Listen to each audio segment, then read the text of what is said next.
Assalamualaikum warahmatullahi wabarakatuh. Waalaikumsalam warahmatullahi wabarakatuh.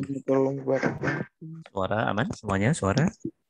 Insyaallah aman Ustaz. Alhamdulillah rabbil alamin. Oke. Bismillahirrahmanirrahim. Alhamdulillahirabbil alamin wassalatu wassalamu ala rasulil karim wa ala alihi washabihi wa tabi'in ajmain. Amma ba'd. Sebagaimana biasa teman-teman, sebelum kita berzikir ada yang perlu ditanyakan ya, dipertajam dan seterusnya. Kita persilahkan sambil menunggu teman-teman yang lain. Kita persilahkan.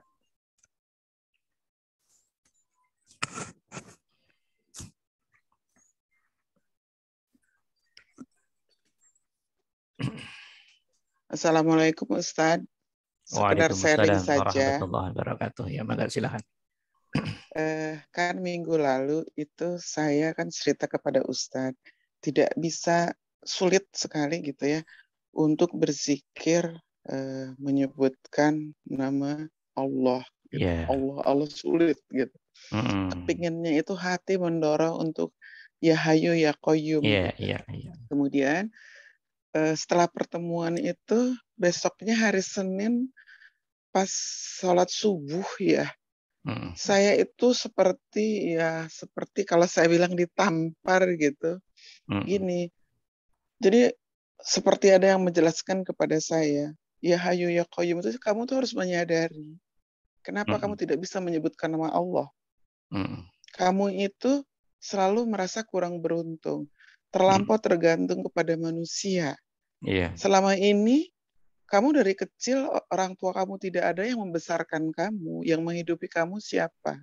Sudahkah kamu sadari keberadaan Tuhanmu? Yeah. Kalau ingin kamu mengenal Allah Tuhanmu, kenali gitu. Yeah. Coba lihat ke dirimu gitu. Yeah. Wah, itu saya kayak baru tersadar gitu ya Ustadz. Yeah. Terus kemudian saya istighfar. Alhamdulillah amalan-amalan yang Ustadz anjurkan itu jadi mudah. Yeah. Kemudian saya salawat kayak berat gitu. Alhamdulillah jadi mudah semua sesudah itu. Yeah. Ya, saya tidak tahu apa ini maksudnya ya, tapi saya bersangka baik ya. Ya, ini dari Allah dan juga mungkin juga ya insya Allah dari berkat doa Ustadz. Itu aja ya. Itu yang ingin saya bagi Ustadz. Oke. Ya, kan dulu saya bilang Bu Anita kan ngomong, saya kalau zikir ini kok nggak enjoy, saya kalau zikir ini kok, dan alasannya macam-macam ya. Masih ingat ya, berapa minggu yang lalu saya jawab nggak apa-apa, itu sebuah proses. Ya, jalani aja proses yang ada. Satu waktu nanti kalau Allah sudah berkehendak, Allah punya miliaran cara untuk mendidik kita. Nah, saat yang lalu ya itu waktunya Bu Anita sudah mendapat arahan dari Allah. Cuman masalahnya suara tadi dari dalam hati atau berupa fisikly, nur atau apa namanya, kayak apa modelnya suara tadi? Bisikan dari dalam hati, Ustaz. Ya, kalau bisikan dari dalam hati yang sifatnya menjelaskan hakikat kebenaran lebih dalam, itu namanya ilham. Itu namanya ilham. Yang tampilan ilham itu ya menjelaskan hal-hal yang selama ini dalam hati dan pikir Bu Anita dipandang kurang pas. Yang kurang pas itu sendiri sebuah proses. Di sana tidak mudah karena ada percampuran ego diri, ada percampuran bisikan setan, jin, iblis dalam sistem diri. Jadi masih susah diketahui. Tapi ternyata keraguan itu, ya rasa berat itu dan seterusnya itu cara Allah aja dalam konteks alur spiritualnya Bu Anita seperti itu. Tapi sekarang oleh Allah sudah dibuat paham dikit-dikit ya, pelan-pelan. Insya Allah Ustadz. Ya itulah. Karena ada perasaan bukan amarah ya. Saya seperti bertanya, Allah menciptakan saya, kenapa saya mengalami kejadian seperti ini gitu. Ada pertanyaan-pertanyaan seperti itu gitu. Ya. Jadi antara hati dan akal sehat itu masih tarik-menarik gitu. Ya itulah namanya proses. Itu namanya proses normal, standar. Jadi sebelum hati dan pikiran itu sampai titik kejerniannya, ya, sampai titik keislamannya, kesujudannya, ketundukannya, itu masih akan banyak berondongan pertanyaan.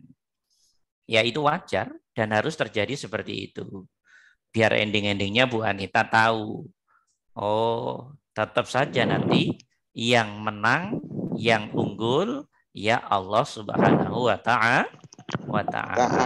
Dan perjalanan hidup tiap anak manusia berbeda-beda, yaitu maunya Allah juga. Spiritualnya pun jalannya berbeda-beda, yaitu maunya Allah juga. Seperti itu. Tapi menarik karena dalam praktek zikir yang Bu Anita pandang berat, yang ini kurang enjoy, kalau Allah saya kurang ini, tapi tidak dalam waktu yang lama Allah kirimkan pesan tersendiri melalui hati. Kalau istilahnya Bu Anita, tamparan, tonjokan, bukan. Itu bukan tamparan, bukan tonjokan. Itu proses spiritual. Itu bahasa canda, itu bahasa canda. Itulah proses spiritual.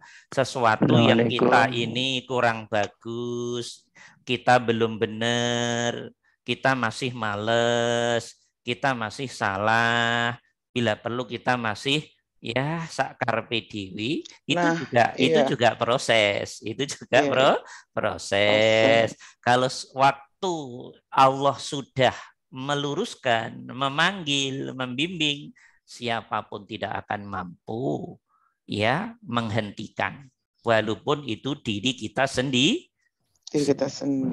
Itulah, itu tadi cara Allah menjelaskan bla bla bla bla, singkat, padat, tapi Bu Anita paham toh dengan maksud kalimat yang Bu Anita dengar dari dalam hati toh? Insya Allah paham, Ustaz. Dan itu maksudnya gini.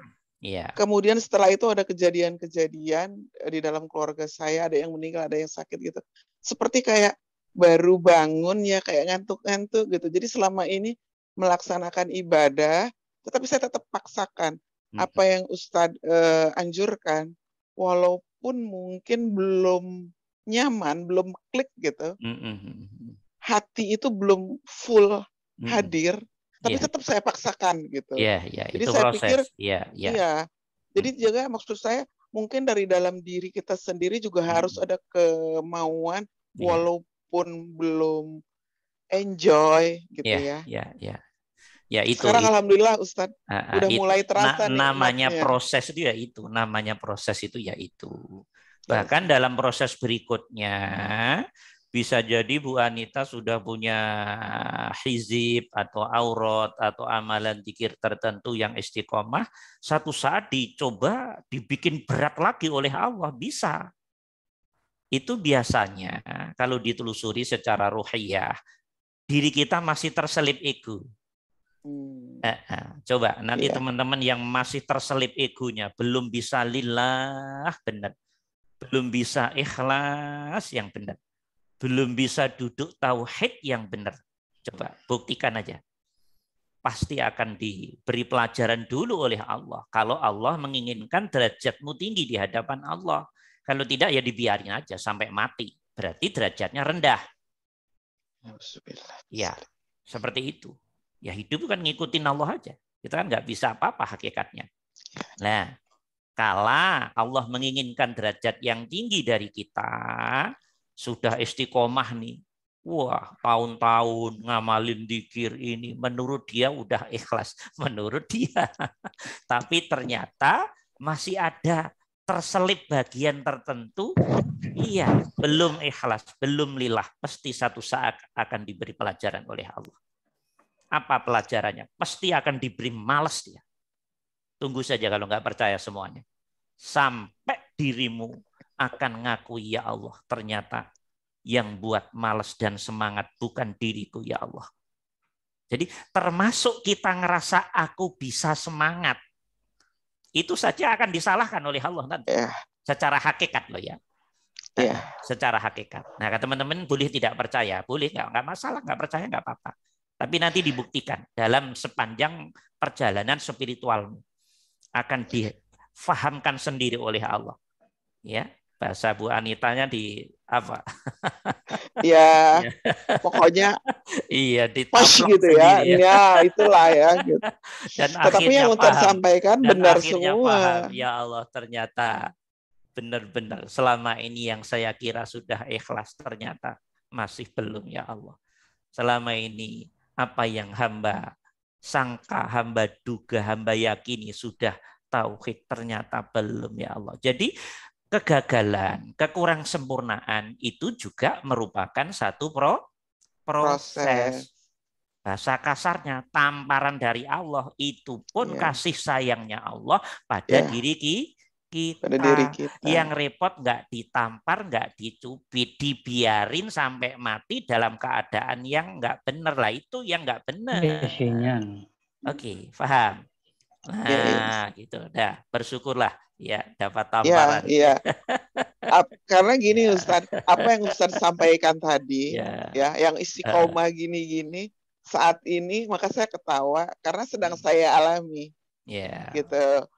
Pengen gitu jangan terlewat hal yang ini. Kok terlewat ya gitu kan. Ya mudah-mudahan minta doanya terus Ustadz supaya bisa tetap istiqomah dan makin itu baik. proses, itu semua proses. Yang mendidik diri kita ya Allah sendiri, Tuhan kita sendiri. Al-Hayyu Al-Qayyum, Al-Khaliq. Hanya karena hati pikir kita belum halus, belum bersih, belum jernih, kita belum diberi kefahaman, kesensitifan, memahami, mengerti gerak-gerik iradah kudrah yang lebih dekat dari diri kita sendiri ini. Itulah namanya spiritual itu seperti itu. Tidak mudah memang. Tapi bukan berarti tidak bisa. Oke? Ya dah, terus saja, butuh proses waktu. Para nabi rasul juga begitu, sama. Ya, kadang ditaplok, kadang dicubit, kadang kesandung, kadang ya begitu, sama kayak kita, secara umum sama. Ya, oke ya. Nah, seperti itu Bu Anita. Ya, syukran Ustadz. Mohon doanya terus Ustadz. Ya, terus. Oke, silakan. Ada lagi yang lain? Assalamualaikum, Gey. Waalaikumsalam warahmatullahi wabarakatuh. Enggak, silakan. Mau nanya, Gey. Ya, tentang pemahaman saya dan peristiwa apa yang terjadi pada diri saya. Ya. Mulai semenjak saya ngikut ngaji, dari awal-awal corona sampai sekarang, Gey. Ya.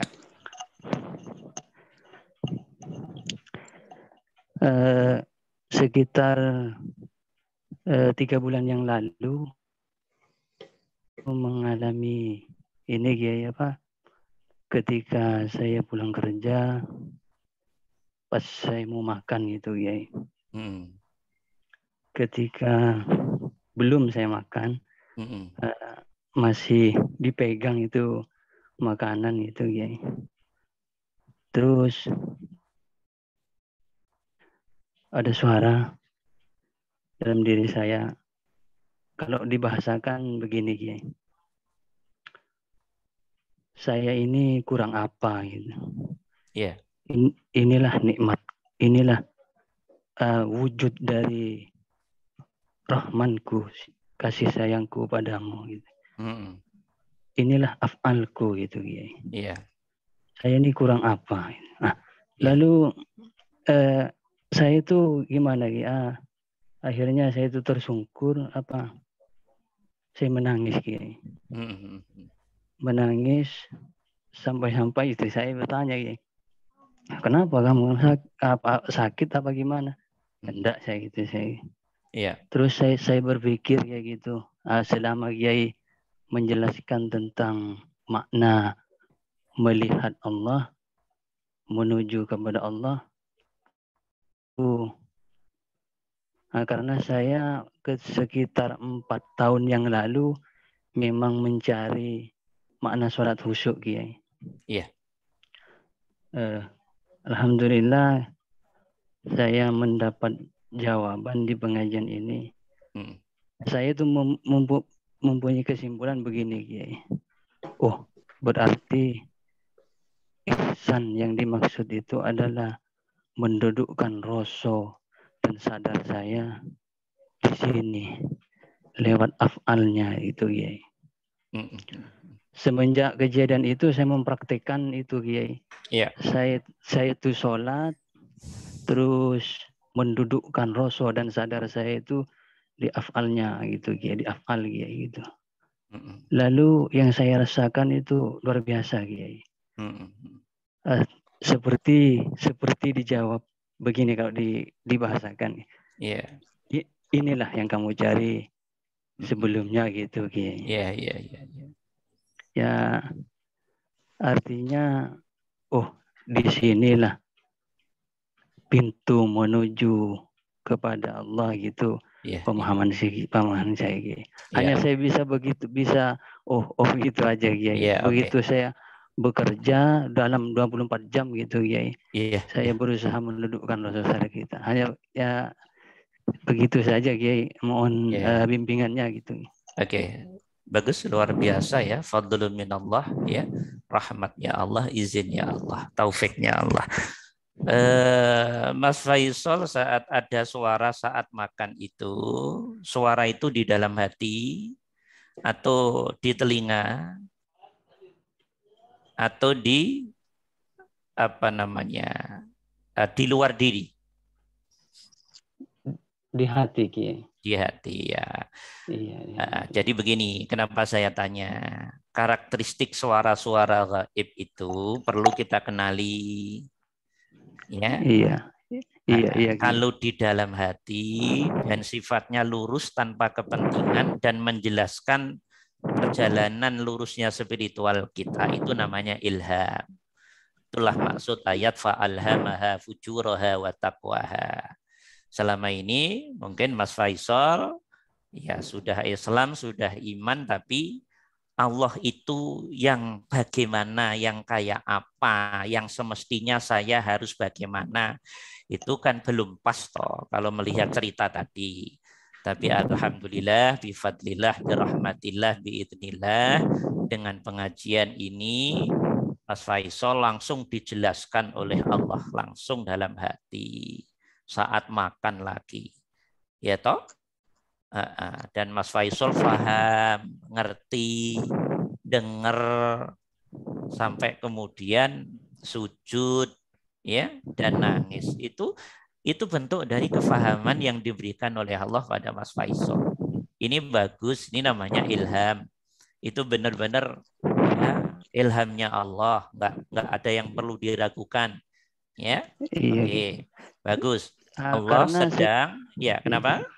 Ya, karena ini kayak sekitar 3 tahun yang lalu saya itu mencari makna perkataan seorang arifin seperti Syekh Ibnu Arabi itu, beliau mengatakan begini, apabila kau memandang sesuatu tak nampak Tuhan, niscaya pandanganmu gagal gitu, Kiai. Iya. Saya itu mencari jawaban itu, Kiai. Terus di kejadian itu semua tuh seakan-akan dijawab. Ini loh maksud perkataan beliau. Ini loh maksud begitu, Kiai.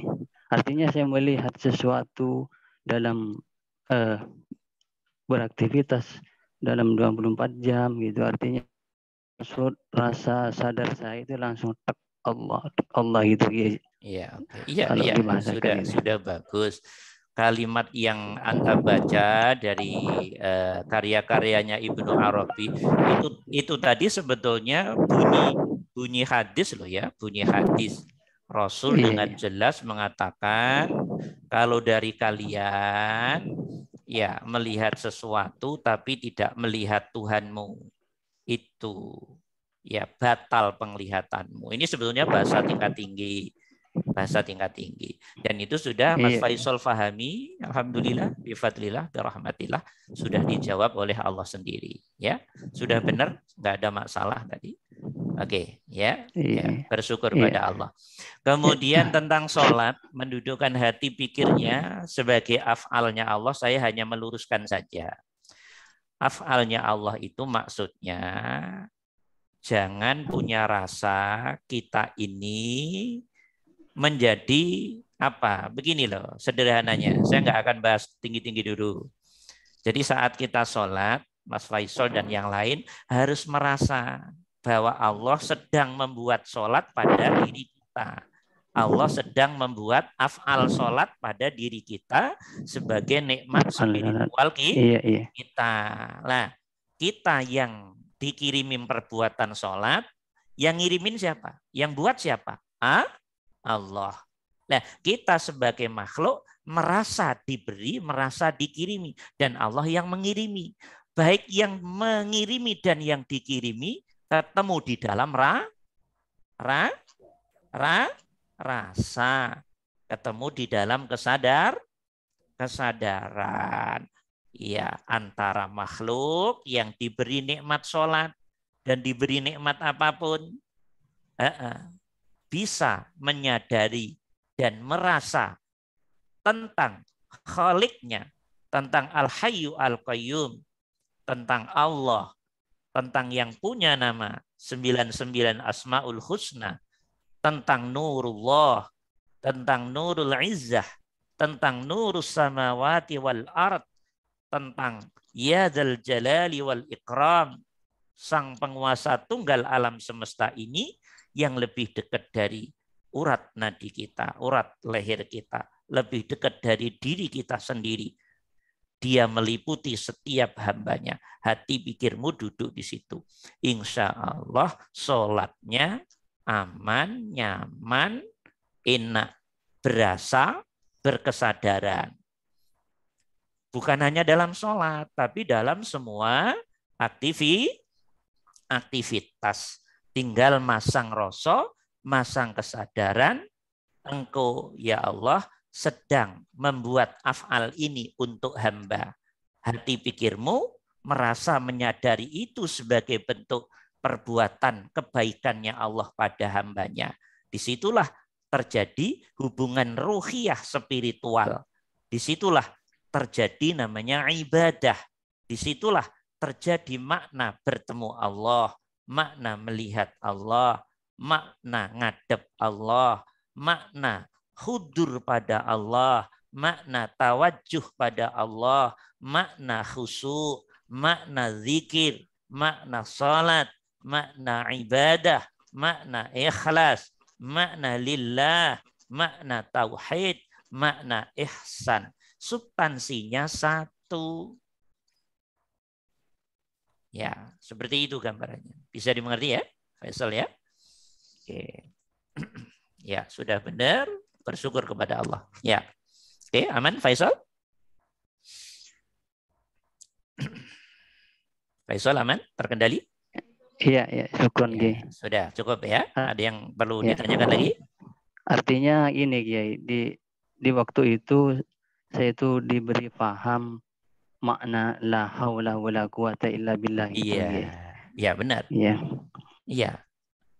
Ya banyak Allah memberi penjelasan banyak pada dirimu tadi. Iya, iya. Dan dirimu sudah diberi paham, ya sudah, nggak perlu saya menjelaskan. saya kan menggarisbawahi lingkup terjadinya peristiwa ilhamnya Allah pada dirimu, zunanya ini. Itu sudah benar. Itu sudah benar. Itu benar-benar fa'alhamaha. Itu benar-benar ilhamnya Allah. Karakteristiknya sangat kebaca, sangat kelihatan, dan tidak ada kepentingan selain Allah. Dan dirimu sudah mengerti, mengenali, ya ini nggak ada yang lain. Ini Allah. Ya udah. Oke, kecuali dirimu ragu. Ya. Dirimu ragu.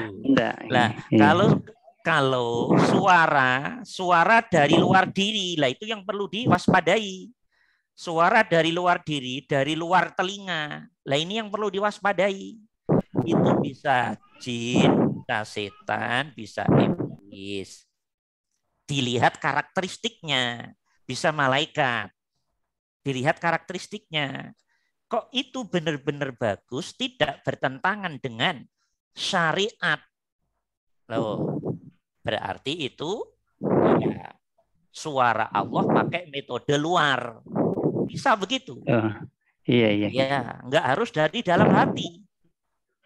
Nah, ngukur benar apa tidaknya, penjelasan itu tadi menjadikan pencerahan hatimu yang sejati apa tidak, bertentangan dengan syariat apa tidak.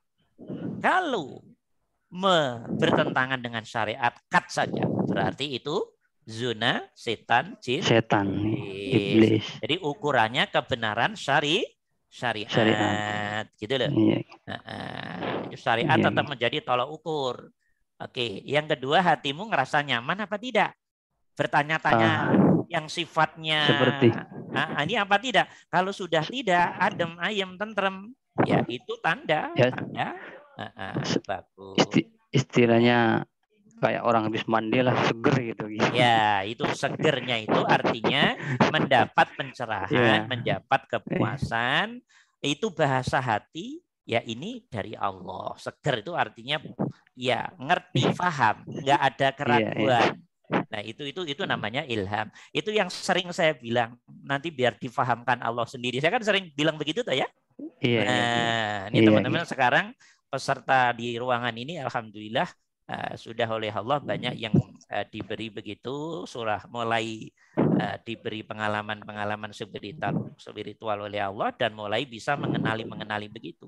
Emang harus dilatih pelan-pelan.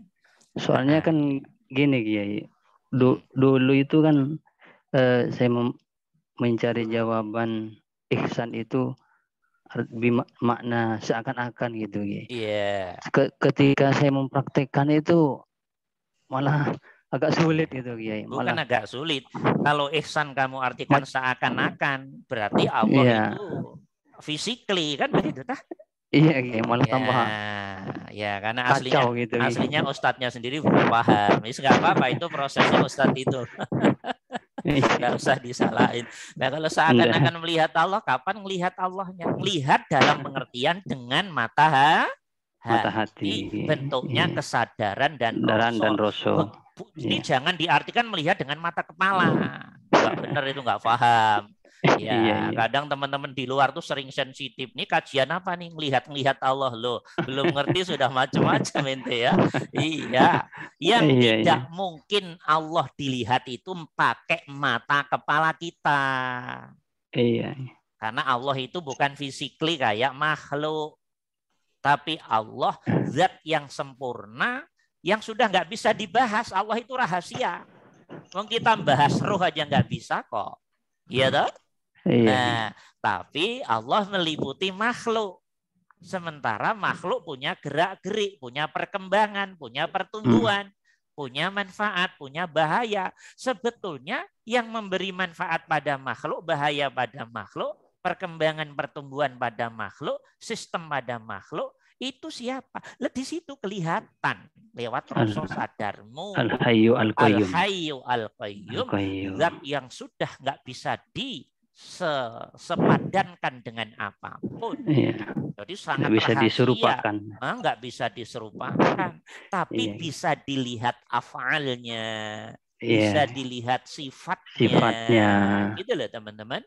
Dirasakan. Bisa dirasakan. Melihat, mendengarnya lewat kesadaran dan rasa.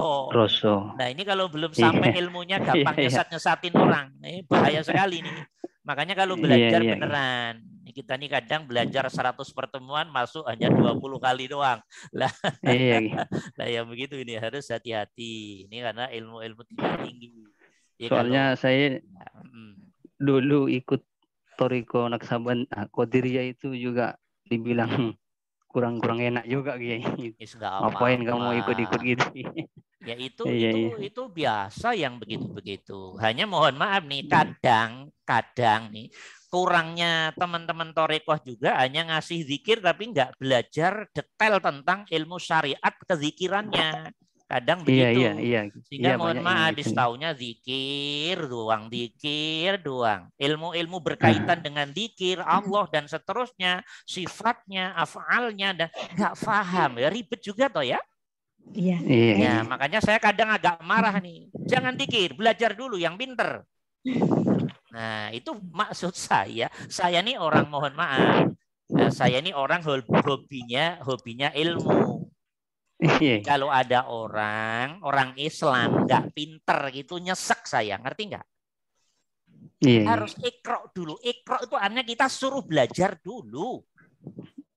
Ngerti dulu. Zikir ya zikir, tapi harus ngerti ilmunya zikir. Zikir itu apa, kayak apa, bagaimana, metodenya gimana, mendudukkan hati pikirnya gimana. Jadi biar hati itu nggak kosong, ngerti arahnya, tujuannya, gitu loh maksud saya. Nah, paham ya? Iya, ya. Paham, Ki. Ya, alhamdulillah saling melengkapi. Cuman ya kadang ada kelemahannya, ya lagi-lagi kelemahan. Ya, memang hidup ini penuh kelemahan. Yang sempurna hanya Allah. Tapi Allah paling nggak suka orang yang nggak belajar, itu Allah nggak suka. Serius ini. Maka perintah pertama ikro. Belajar dulu kamu. Belajar, harus ngerti dulu. Apalagi ilmu hubungannya dengan ketuhanan. Ruwet sekali. Karena menyangkut urusan hati, pikiran yang gaib, keyakinan, dan seterusnya. Ilmunya nggak bisa. Terus gimana? Oke? Nah, ini rambu-rambu dari saya untuk kita semua. Ya, oke? Aman, terkendali, Faisal. Alhamdulillah. Syukron pada Allah. Syukron pada Allah. Minta bimbingan Allah terus. Ya. Oke, dah. Terima kasih, Ki. Ya. Ada lagi yang lain? Kita persilakan. Assalamualaikum, Ustaz. Waalaikumsalam warahmatullahi wabarakatuh. Maka silakan. Ustaz, mohon penjelasan Ustaz mengenai Quran surat Al-Anfal ayat 2 sampai 4 bahwa sesungguhnya orang-orang yang beriman adalah orang yang kalau mereka disebut Allah gemetar hatinya. Nah, gemetar hatinya itu apakah sudah tanda-tanda lillah atau sudah nyambung ke Allah, Ustaz? Nah, sekarang Pak Margono saya tanya, gemetar itu gimana maksudnya? Gemetar itu duk begitu. Iya, kebanyakan ustadz ya begitu ya sama mufasir. Kebanyakan ustadz bahkan kebanyakan mufasir mengartikan wajilat itu gemetar. Gemetarnya kayak apa saya tanya. Ya, gemetar gitu. Dengar Allah gemetar hatinya. Bukan itu yang dimaksud. Maksudnya sensitivitas hati berarti alam rosonya. Sensitivitas akal pikiran berarti kesadarannya. Begitu disebut asma'ullah, asma'ul husna. Oke. Bila disebut sifat-sifatnya Allah, langsung terkoneksi, bisa menjiwai, bisa menghayati, bisa merasakan, bisa menyadari lewat alam rasa sadarnya, lewat jiwanya yang memang sudah kenal Tuhannya. Emang teman-teman gemeter tak kalau dengar suara Allah? Saya tanya aja nih di ruangan ini. Saya sebut Allah yang kewencengnya, ampun deh. Allah, gemeter semua enggak? Enggak tuh. Yang gemeter bohong. Saya bohong-bohongin. Enggak, Ustaz. Enggak gemeter. Makanya wis ngaku yang jujur aja. Yo, kurang kenceng tak kencengin lagi. Ya, yang suaranya kenceng siapa? Mewakili nih. Keras ya, yang Allah. Apakah gemeter? Bukan itu maksudnya. Bukan urusan gemeter atau tidak gemeter. Ini bahasa ruhiyah. Memang vokab wajilat itu artinya gemeter memang. Tapi gemeter kayak apa gitu, bukan itu substansinya. Tapi kalau teman-teman punya pengertian itu, ya manggalah silahkanlah. Itu otoritas teman-teman dalam kemajuan spiritual teman-teman. Saya dulu punya pandangan itu juga. Saya orang tafsir. Ya, saya di Mesir ambil jurusan tafsir. Hampir semua mufasir wajilat gemetar. Terus saya pikir, saya kok nggak pernah gemetar ya? Ini yang salah saya atau ini kayaknya saya masih belum benar. Iya, jadi kan wajar saya juga nanya, ini yang salah siapa? Atau maksudnya gimana? Atau jangan-jangan para ustadz-ustadz kita belum mampu menghadirkan perwakilan ungkapan dengan nyaman karena pengalamannya baru seperti apa yang ada di terjemah tekstual. Saya muskil terus, masalah terus bagi saya itu. Lah begitu sudah ya oleh Allah diberi banyak pengalaman, oh ini tah gemetar itu. Enggak gemeter apa gitu, enggak. Maksudnya iya, begitu nama Allah disebut, bukan hanya nama Allah. Jangankan nama Allah disebut. Jangankan sifat Allah disebut, melihat ciptaannya saja hatinya langsung set ke Allah. Setnya itu loh, keleknya itu loh. Itu wajilat. Munculnya rasa, munculnya sadar, terkoneksinya rasa hati ke Allah, kesadaran ke Allah, ke Al-Hayyu Al-Qayyum, ke Al-Khaliq yang lebih dekat dari urat nadi kita. Itu kita sadari, itu kita rasa. Itulah sejatinya wajilat. Jadi wajilat itu ukuran orang-orang yang sudah relatif ngerti, paham, kenal Tuhannya. Yang belum kenal ya tetap aja ndablek. Berarti sama itu. Tahun dablek ya. Tahun dablek enggak? Ya, oke. Itu kan Al-Qur'an pakai alladzina idza dzukirallah wajilat qulubuhum. Dzukira itu ditutur disebut. Berarti peran telinga toh yang mendengar. Ya apa enggak? Yes. Itu tekstual Quran. Sekarang enggak usah mendengar, tapi matamu melihat ayatnya Allah. Ayat itu ada ayat kalam namanya Quran, namanya Taurat, Injil, Zabur yang ditulis secara tekstual. Ada ayat yang nyata, gamblang, blang, bisa kamu lihat, bisa kamu hayati, bisa kamu nikmati, bisa kamu rasakan. Ayo, sudah sanggup mengembangkan ke itu apa belum? Nah, begitu matamu melihat gunung, matahari, bulan, bintang, sesama manusia, hewan, tumbuhan, air, angin, api, dan seterusnya. Hatimu wajilat apa tidak? Hatimu terkoneksi kesadarannya dengan Allah, rasanya dengan Allah apa tidak? Bahwa setiap makhluk bagian dari gerak-gerik af'alnya Allah. Tersimpan sifatnya Allah. Mengejawantahkan asma'nya Allah. Merupakan bentuk iradah kudrah Allah. Hati pikirmu, jiwamu, rasa sadarmu sudah kelak belum di situ. Apa masih kosong?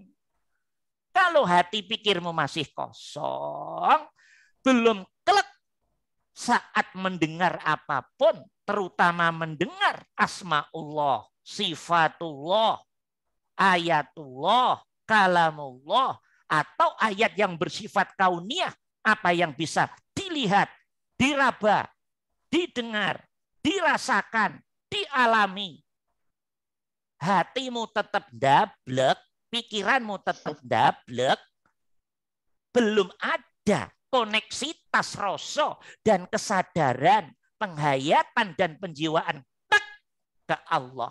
Itu artinya kita belum wajilat qulubuhum.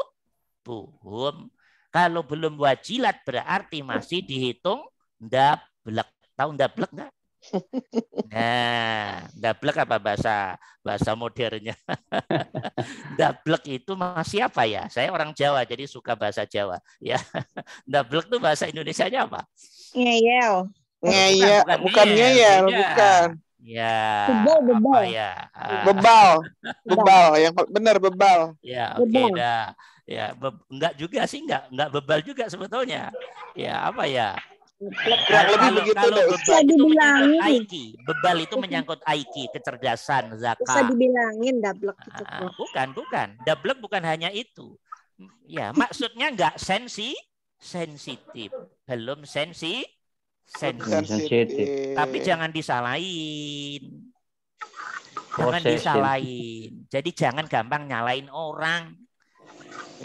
Masing-masing oleh Allah dibuat dalam prosesnya masing-masing. Kalau toh ada kalimat salah, itu namanya kalimat syariat. Maksudnya itu belum benar, harus terus melanjutkan perjalanan belajarnya dan usahanya. Gitu loh maksudnya Allah itu.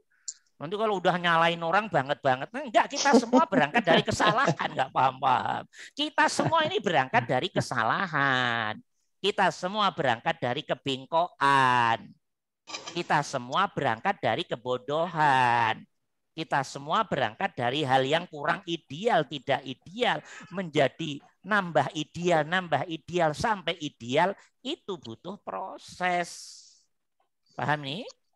Ya, Insya Allah, Ustaz. Oke, dah. Bisa dimengerti ya, Pak Margono? Ya, sudah paham makna wajilat? Nanti kalau ada Ustadz ngomong wajilat gemetar. Gemetar gimana sih? Ayo. Coba saya bilang Allah, inti gemetar enggak? Kalau enggak inti tidak, Ustadz. Iya. Ya, dalam hati Ustadznya tadi gue juga enggak paham aslinya gitu ya. Ya, tapi enggak apa-apa, itu proses mungkin bukan bergetar, tergetar mungkin Ustadz. Ya, yang tergetar apanya? Mau bergetar, mau tergetar. Itu bahasa. Maksudnya takjub. Tadi. Iya, bukan takjub, bukan takjub. Juga bukan takjub. Iya, koneksitas. Koneksitas hati pikirmu kepada Allah. Konek ngerosonya dari tentang Allah. Apa artinya? Begitu disebutin nama, hati pikirmu langsung terkoneksi dengan yang punya nama, gitu loh maksudnya. Paham apa enggak? Iya. Berarti wajilat dengan makna khusyuk itu sama, Ki. Kalau wajilat itu lebih kepada tensi teknya itu. Oke? Teknya itu loh namanya wajilat. Terkoneksinya itu loh namanya wajilat. Oke?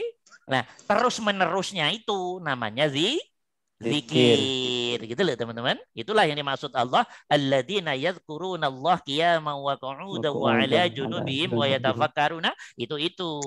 Teknya itu wajilat.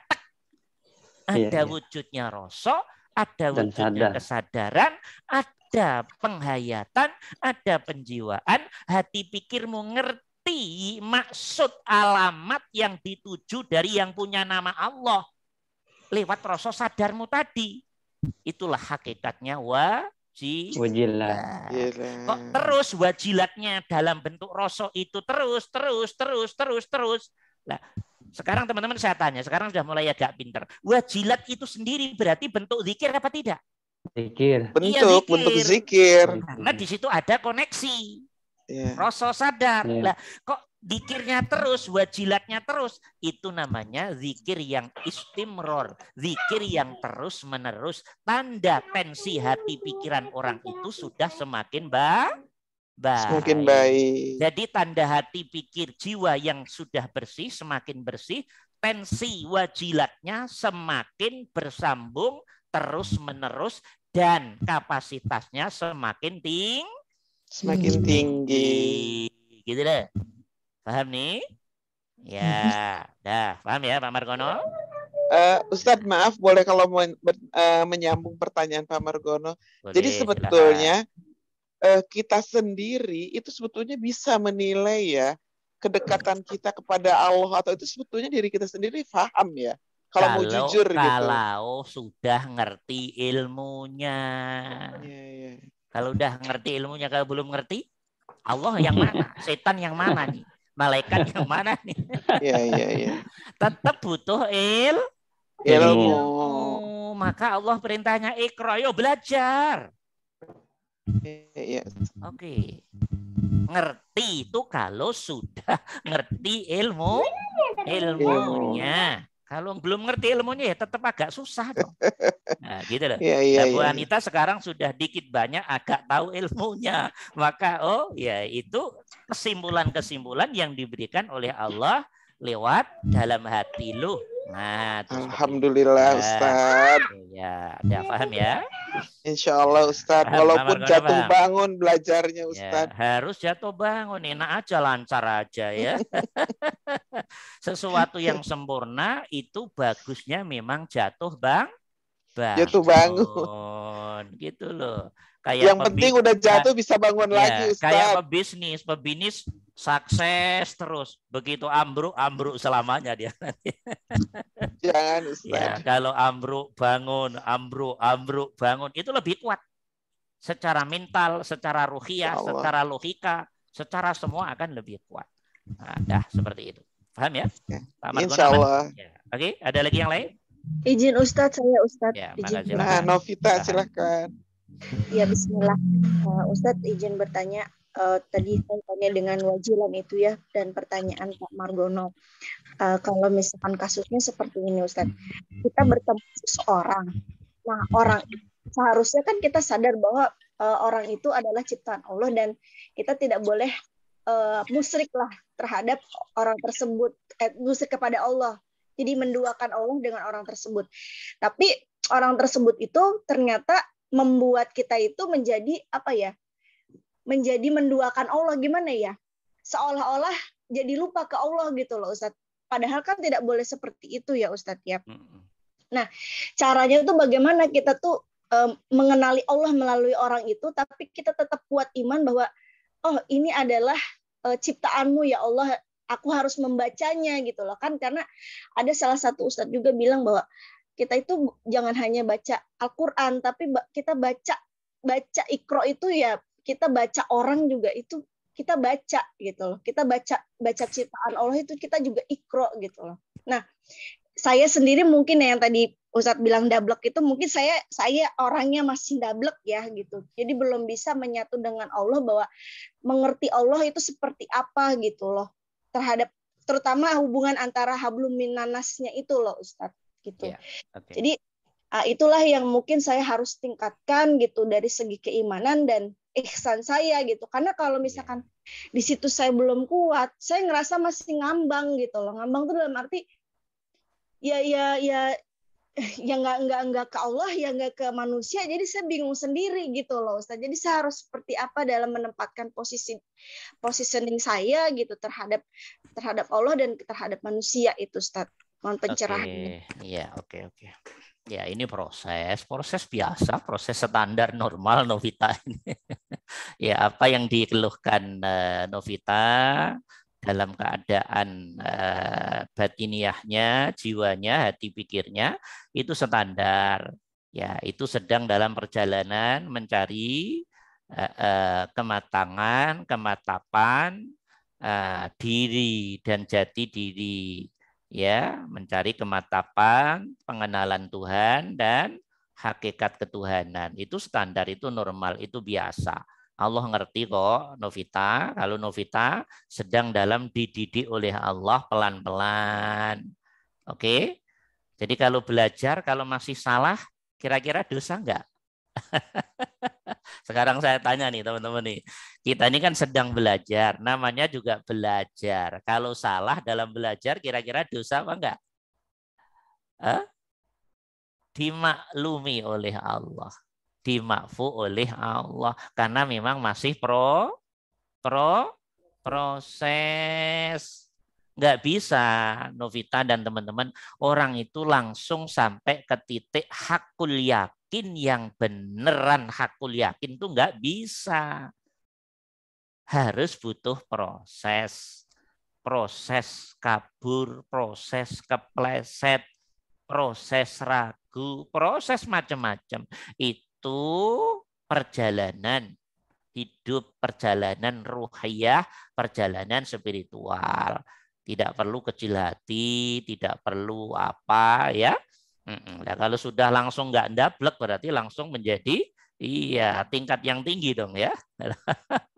Nah, sebelum tingkat tinggi harus ndablek dulu kan begitu. Oh gitu ya. Oke. Jadi untuk melihat antara yang ditanya Novita dalam konteks ini manusia belum mampu membedakan manusia dan Allah. Ya sangat berbeda toh, bagaimana toh ya? Manusia itu makhluk dah. Makhluk itu yang tidur, yang makan, yang minum, yang lapar, itulah. Yang pipis, yang BAB, yang ngantuk, yang butuh rumah, gitu, dan seterusnya. Itu kemakhlukan. Tapi ingat, dimensi kemakhlukan ini diliputi oleh nurullah yang menjadi rahasia ruh. Dan itu lebih dekat dari diri kita. Nah, Novita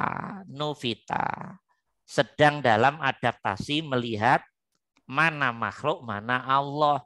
Ya, ini proses sebetulnya kok. Makhluk ya jelas. Yang kelihatan kasat mata ini makhluk.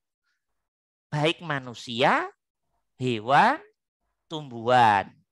Oke, planet, air, angin, api, makhluk. Dalam konteks yang gaib, malaikat gaib, makhluk. Setan, jin, iblis, gaib, makhluk. Baik yang kasat mata maupun makhluk yang gaib diliputi oleh nurullah. Diliputi oleh nurullah. Oke? Hatinya Novita duduk di zat yang sempurna yang nggak bisa dibahas. Zat yang sempurna yang tidak serupa dengan apapun, karena hati dan pikiran sudah mentok untuk membahas itu, bisanya hanya merasa menyadari. Oke, yang meliputi itu sudah, hatimu sampai situ aja sudah benar. Sudah sampai keyakinan yang meliputi. Oke, sampai muhitnya, sampai yang meliputinya. Kesadaranmu sudah sampai situ, ya itu sudah mulai bagus kesadarannya, rasonya. Oke, begitu loh. Bisa dimengerti. Jangan hanya berhenti pada dimensi kemakhlukan. Kalau masih melihat dimensi kemakhlukan dan dimensi ketuhanannya tidak terasa dan tersadari, lah itu yang namanya salah. Tapi kalau masih proses, ya proses. Masih sedang menuju ketajaman rasa dan kesadaran. Itu nanti Allah sendiri, Novita, yang memberi hakikatnya. Walaupun secara syariatnya lewat belajar begini, ya toh, lewat zikiran, ya toh, lewat laku keikhlasan, keistiqomahan, itu nanti step by step, titik tertentu diberi kuat oleh Allah, diberi tajam oleh Allah. Walaupun prosesnya antara satu orang dengan yang lain tentunya sangat berbeda-beda. Ikutin aja dari Allah. Tuh Novita ya, saya hanya menggarisbawahi saja. Bedalah, makhluk adalah ciptaan dari Khalik. Adapun Khalik yang membuat makhluk. Khalik meliputi makhluknya. Hatimu duduk di Khalik yang mencipta makhluknya. Yang meliputi makhluknya. Oke. Dah, duduknya di situ aja. Lewat rasa dan sadar. Nah, contoh nih, Novita lihat orang idiot. Udah idiot, jelek lagi, kan begitu tah? Nah, Novita dengan alam rasa sadarnya, iya, bisa ketemu kholiknya orang idiot ini. Masuk ke rasa kesadar. Ya Allah, itu irodahmu ya Allah. Itu kudrahmu ya Allah. Itu keinginanmu ya Allah. Itu kehendakmu ya Allah. Itu ketetapanmu ya Allah. Dirimu khusyuk, khudur, melihat itu lewat rasa sadarmu, sedikit pun tidak mencacat, bahkan dirimu diberi faham Allah bahwa keidiotan itu pun menjadi ayat kesempurnaannya Allah. Allah ingin melihatkan pada makhluk nih, gue bisa membuat seperti ini nih, gue. Keren kan gue bisa melihat, bisa membuat orang yang kayak begini. Oke, jadi semua tampilan di alam semesta sebetulnya tampilan kehebatannya Allah. Cuman diri kita nggak pinter. Yang kita pandang hebat, yang cerdas doang. Saking nggak pinternya kita. Padahal Allah pengen mengirim pesan. Nih, gue bisa buat orang yang sangat cerdas. Bahkan nggak belajar aja cerdas. Yang belajar nggak cerdas-cerdas. Kan begitu tah. Gue bisa nih begini nih. Nah, cuman teman-teman diberi pesan itu belum mampu menangkap, tambah tersibukkan. Oh dia pinter, oh dia udah ganteng, pinter, oh dia udah cantik, pinter, kaya lagi. Udah muter-muter menyanjung dimensi kemakhlukannya. Muter-muter melihat dimensi kemakhlukannya. Muter-muter merasakan, menyadari, mengagumi, mengagungkan, ngomong terus tentang dimensi kemakhlukannya, tapi tidak tentang kebesarannya Allah, tentang kemutlakannya Allah, tentang keagungannya Allah, tentang kesempurnaannya Allah. Padahal Allah hanya pengen nyampein satu pesan aja. Padahal kalau teman-teman sudah paham, nih gue hebat nih, bisa buat orang yang cerdas sekali. Nih gue nih buatan gue nih bro, gitu loh. Nih buatan gue bro, disandingkan dengan yang idiot. Sama Allah pengen mempublikasikan ke alam. Nih gue hebat oh, bisa buat orang yang potongannya begini. Kalau Allah pengen buat orang sedunia cerdas semua, sangat mudah bagi Allah. Tapi nanti Allah kelihatan bagaimana? Produknya cerdas semua, nggak ada yang bodoh. Loh, jadi kesempurnaannya Allah tidak akan teman-teman tangkap. Kesempurnaannya Allah nggak akan bisa kita tangkap karena hanya satu warna. Dengan miliaran warna yang tidak terbatas, mestinya hatimu, pikirmu, jiwamu, ruhiyahmu ya nangkep kesempurnaan Allah di balik tampilan dohiriahnya makhluk itu. Tapi kalau hati masih ndablek, nggak bisa. Ini nggak bisa, teman-teman. Butuh ilmu, butuh zikir, butuh tauhid, titik tertentu istiqomah, dibuka hatinya, kelihatan semua. Ternyata semua pesannya Allah semua. Ternyata semua kalamnya Allah semua.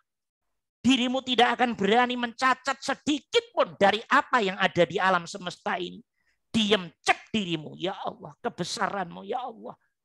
Hatimu ngomong begitu, sujud pada Allah, tunduk pada Allah, membenarkan kehebatan Allah, kesempurnaan Allah, kebesaran Allah, kemutlakan Allah.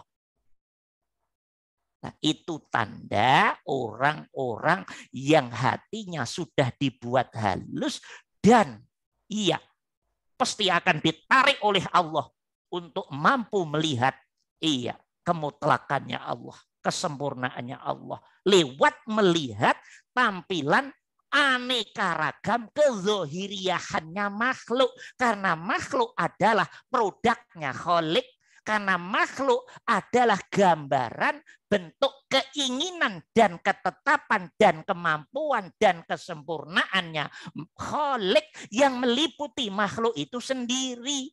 Jadi dirimu sudah kenal, udah paham, udah ngerti, mampu menghayati, mampu menjiwai. Seperti itu. Tapi ketajaman ini butuh proses, teman-teman. Kalau teman-teman sudah sampai sini, berarti sudah makrifat semua dong. Kan kita masih belajar, baru mulai belajar makrifat, baru mulai belajar, belum ada apa-apanya. Ya, ya oke ya, Novita.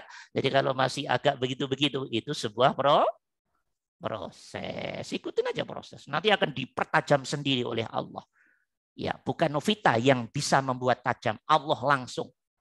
Satu saat matamu begitu melihat apa-apa, langsung terkoneksi dengan hatimu, pikirmu, Allah. Allah aja pokoknya hatimu, pikirmu itu. Jadi kebesarannya Allah sudah dipancarkan oleh Allah ke dalam hatimu, sehingga hatimu mampu menghayati, merasa, menyadari, menjiwai itu. Nah, kembali ke wajilat qulubuhum nanti ini.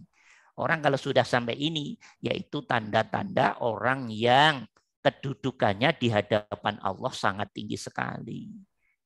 Karena semua apa yang dilihat sudah menjadi zikir. Melihat apa aja. Melihat kotoran ya jadi zikir. Sama. Melihat orang yang soleh dengan melihat orang yang paling jahat ya sama. Dia udah jadi zikir. Kalau yang belum jadi hatinya kan melihat orang yang soleh, ngomongnya berjam-jam nggak habis-habis, hirannya ininya. Begitu melihat potongan premannya, catnya jam-jaman nggak habis-habis. Itu tanda dirimu nggak paham Allah, belum ngerti Allah, belum kenal Allah. Oke. Masih buta hatimu, pikirmu dari Allah.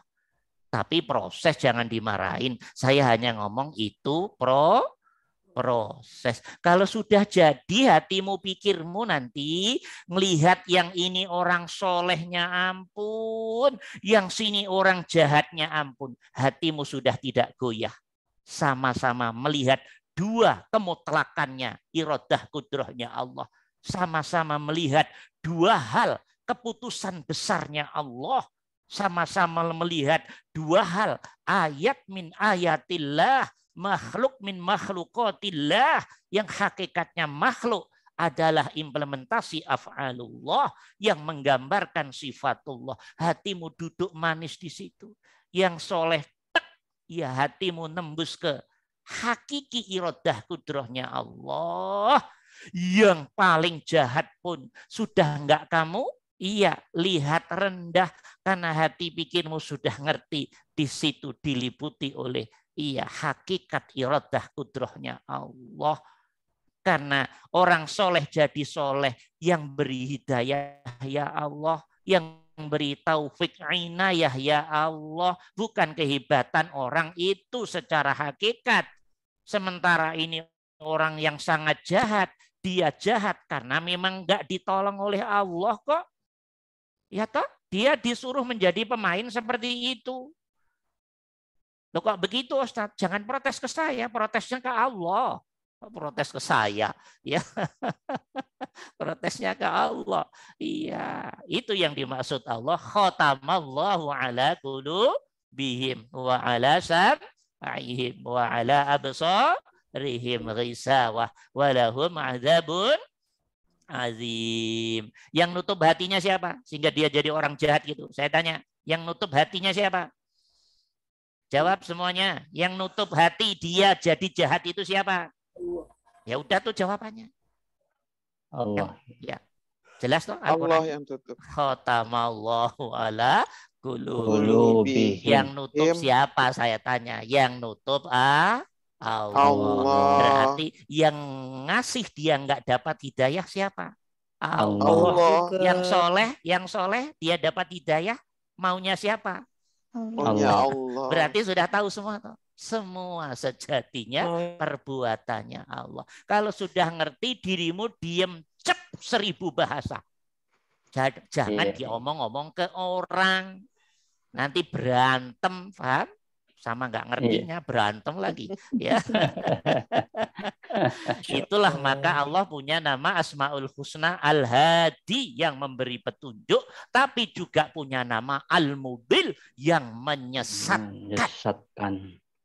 Kenapa kok Allah punya dua sifat itu? Karena alam semesta miliknya Allah. Mau Allah buat kayak apapun, itu mutlaknya Allah, otoritasnya Allah. Dirimu diem cep.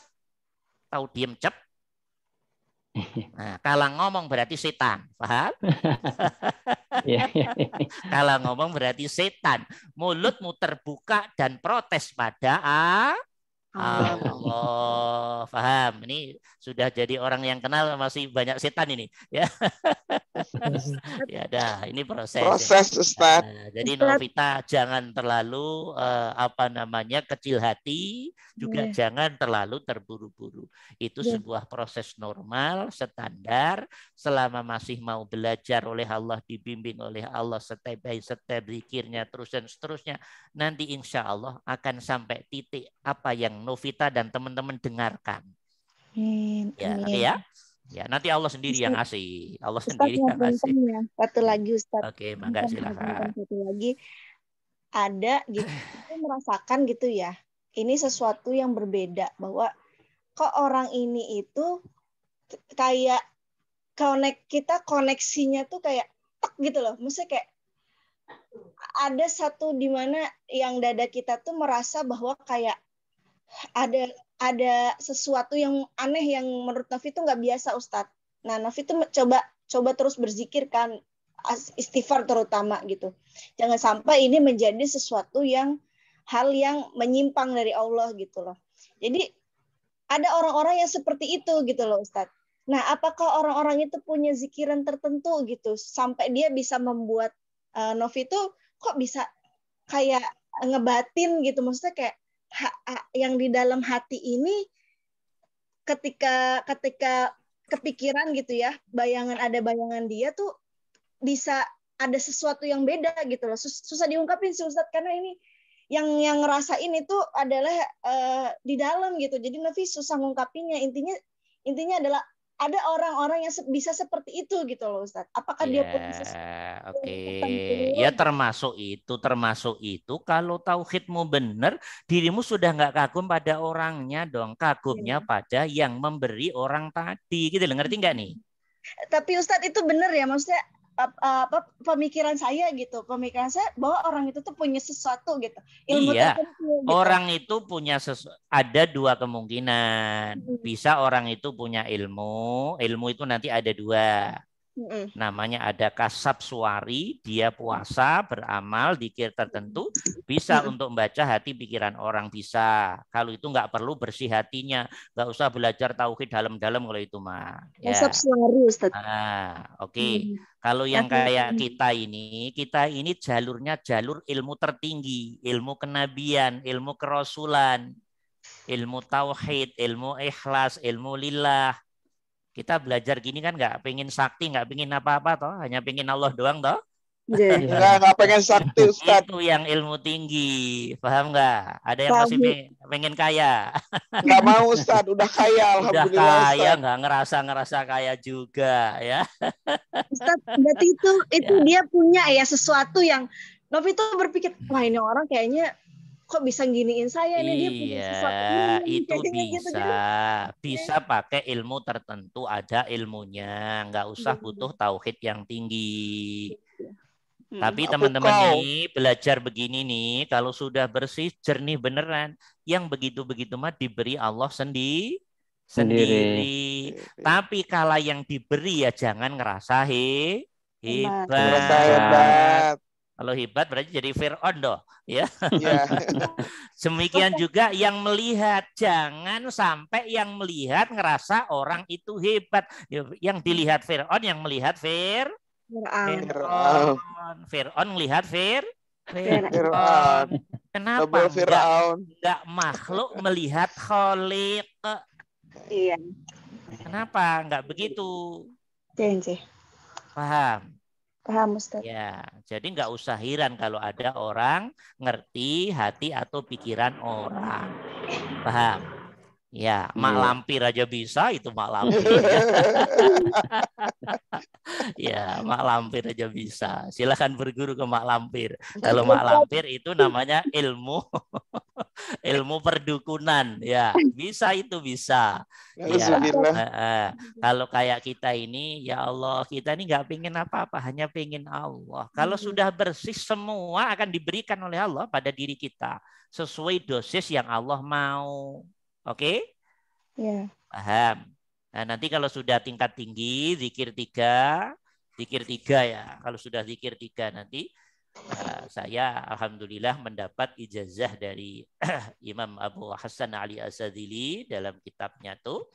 Ya, baca hasbunallah ni'mal wakil sehari sekian kali. Nanti kalau sudah zikir tinggi sekian puluh hari, itu kita bisa diberi Allah ya tahu isi hati orang, pikiran orang. Tapi ingat loh, yang begini ujian juga, namanya ilmu kasyaf. Ya, ilmu kasyaf. Ntar dulu nanti kalau sudah tingkat tinggi. Takutnya dikasih tahu begitu pada jadi dukun nanti ya. Gak mau, Ustaz. Nauzubillah. Ya Allah, belajar biar benar tambah jadi dukun ya. Malah tambah kacau ya, itu. Malah tambah jauh dari Allah. Hati-hati loh ya, hati-hati. Ustaz, ya, hati-hati ini Ini sebelum ada yang jadi dukun saya ingetin ya. Ngejar Allah malah dapatnya ketemunya malah jin. Di ruangan ini hanya pengen sempurna ilmu ketuhanannya menuju kepada Allah biar mendapat rahmat fadl izin Allah, mendapat kemakrifatan. Diberi oleh Allah tajam hati pikirnya, bisa tahu dibocorin isi hati pikir orang. Alhamdulillah. Enggak diberi, belum diberi, alhamdulillah. Alhamdulillah. Diberi punya duit, alhamdulillah. Belum punya duit, alhamdulillah. Itu aja. Alhamdulillahnya langsung alhamdulillah ya. Iya, dah, oke, nggak usah terkecoh dengan ilmu begitu. Saya punya banyak kitab ilmu-ilmu begitu, tapi saya nggak mau. Untuk Ustaz, apa yang begitu-begitu ya? Ngapunten itu kan saya pribadi jadi mengganggu ibadah saya ya, menurut saya ya. Jadi mengganggu fokus saya kepada Allah gitu tuh orang tersebut. Nah, bagaimana caranya bahwa untuk bisa ke Allah lagi gitu maksudnya Ustadz? Karena itu saya pribadi saya merasa terganggu gitu loh Ustaz. Pas sholat pun saya terganggu, zikir pun saya jadi Novita, fahami itu sebagai teguran dan petunjuk dari Allah biar kamu lebih maju. Jangan kamu berontak begitu terus demo begitu. Mengotorin hatinya. Ya, salah mendudukkan hati dan pikiran, kita bisa kotor terus. Kalau ada orang yang sifatnya menunjukkan kekurangan kita, kejelekan kita, anggaplah itu cara Allah negur kita lewat orang tadi. Suwun ya Allah, Engkau sudah mengingatkan hamba lewat orang tadi sehingga hamba bisa tahu kekurangan-kekurangan hamba ya Allah. Aman toh? Adem ayem toh? Iya, lah Novita Allah tambah dimarahin begitu gimana? Iya, paham? Masih muda Ustaz. Inilah proses seperti itu. Jadi masih selalu memisah-misah antara makhluk dengan Khalik yang berirodah dan berkudrah pada makhluk. Ya begitu proses, nggak apa-apa. Ya nggak apa-apa, dah. Ya. Maaf ya Ustaz. Oke, nggak apa-apa. Ada lagi yang lain? Ada Ustaz, ada yang tanya Ibu itu di chat Ustaz. Apa ini chatnya nih? Oh, panjang banget nih. Ya Allah, ini bacanya udah ya oke. Pak Yai, beberapa bulan lalu waktu habis berzikir setelah subuh saya merasa sangat bahagia, tentram, damai, begitu bahagianya sehingga bibir saya tersenyum. Nah, ini tersenyum punya duit kali ya. Ya, tanpa saya sadari merasa sangat disayangi olehnya dan saya merasa akan mendapat karunia yang luar biasa. Dalam hati terus berharap, tetapi beberapa hari kemudian datang kabar dari anak tunggal saya bahwa dia sakit dan minta saya pulang. Saya tinggal di Belgia. Tanggal Februari saya bisa menemui anak saya dan hanya punya waktu 7 hari di rumah sakit dan mendampingi putri tunggal saya di akhir hayatnya. Saya sempat kehilangan pegangan selama 6 bulan karena pedih dan seterusnya. Alhamdulillah sekarang mulai kembali tenang, kembali dan ikhlas berkat bantuan Pak Yai. Ya, jangan lihat saya, lihatlah Allah. Ya, gitu Bu. Ujian dari Allah ya. Sekarang kita bersama anak, ya. Ya, makanya ini hikmahnya kita belajar ilmu tauhid itu seperti ini. Jadi semua apa yang diberikan pada kita jangan dimasukkan hati itu milikmu. Tapi dudukkan di hati dan pikirmu, anak itu titipan Allah. Selama hatimu ngomong ini milikku, tunggu saja sakitnya hatimu. Istri, suami itu titipan Allah, fasilitasnya Allah.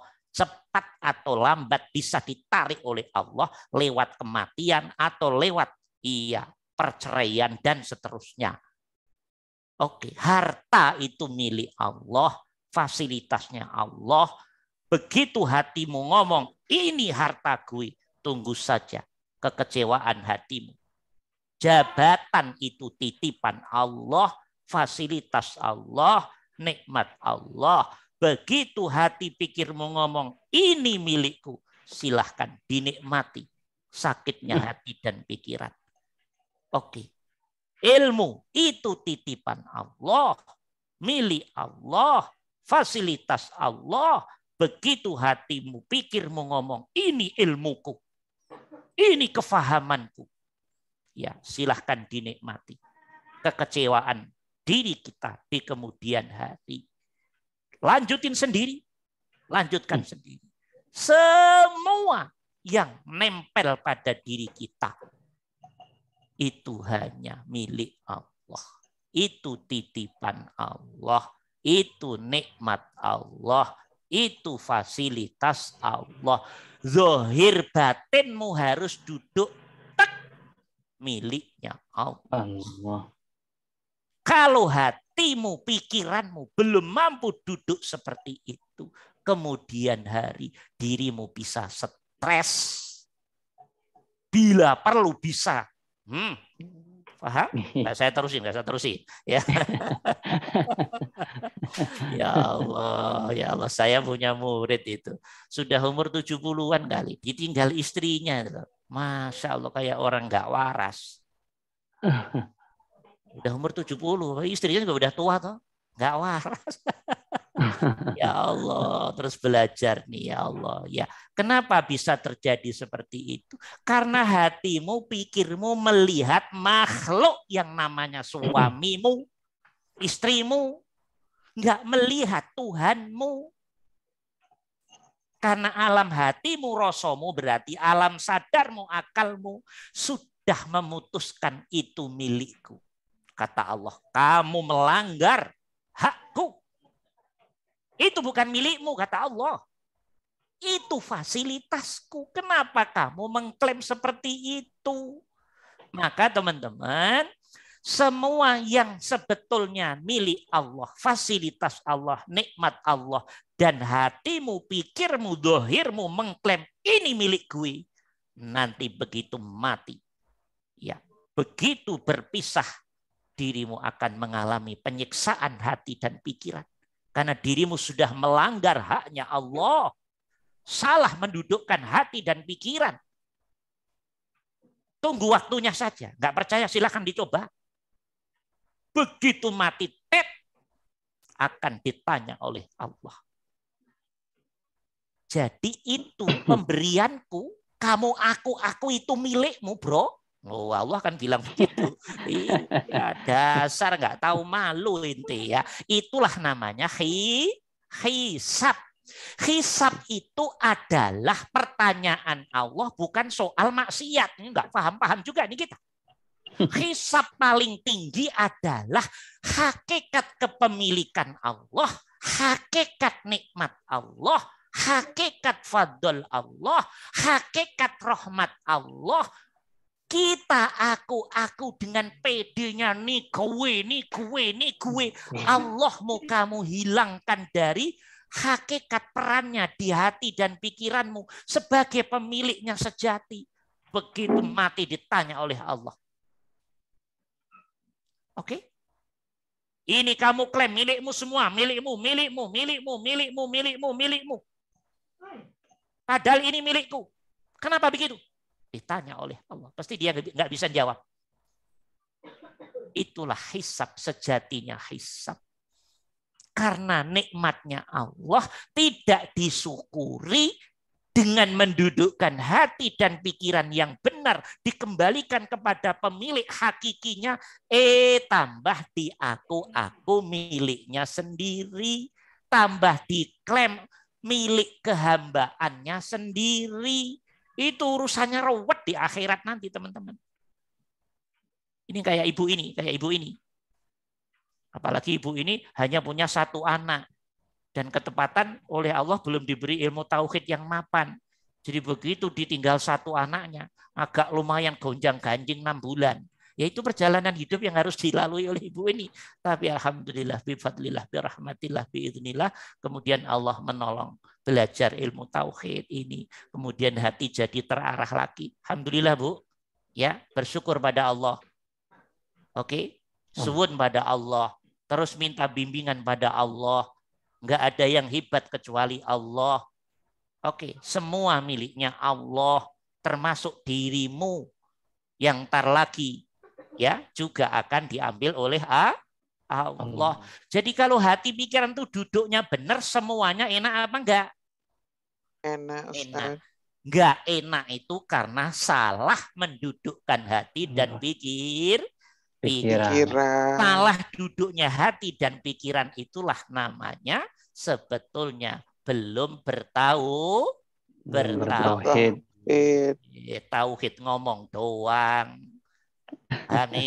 Paham? Ya. Insya Allah, Ustaz. Alhamdulillah sekarang sudah diberi paham oleh Allah. Alhamdulillah, itu pertolongan Ustaz. Allah, itu pertolongan Allah. Saya juga punya, mohon maaf nih, murid ini. Ya sudah meninggal pas pertengahan pandemi kemarin.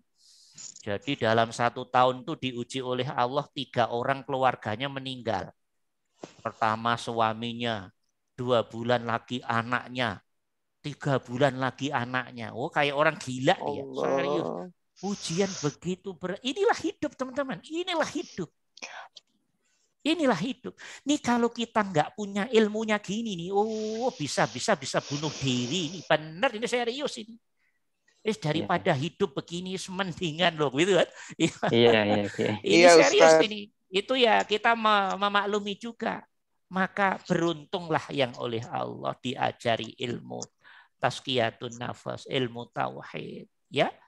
Kemudian ngerti arah siapa aku, siapa Tuhanku, harus bagaimana aku mendudukkan hati dan pikirku hubungannya dengan diriku dan Tuhanku.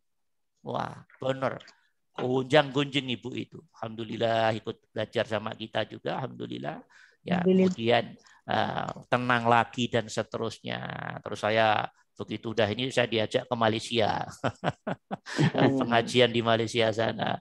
Ya Allah, saking senangnya. Ya Alhamdulillah. Terus akhirnya ya 1 tahun yang lalu sudah diambil Allah. Ya, tapi Alhamdulillah orangnya mengerti, faham. Ternyata semuanya ini ujiannya Allah Ustadz. Ya, dah. Jadi harus diterima dengan legowo, dengan ikhlas, dengan ridho.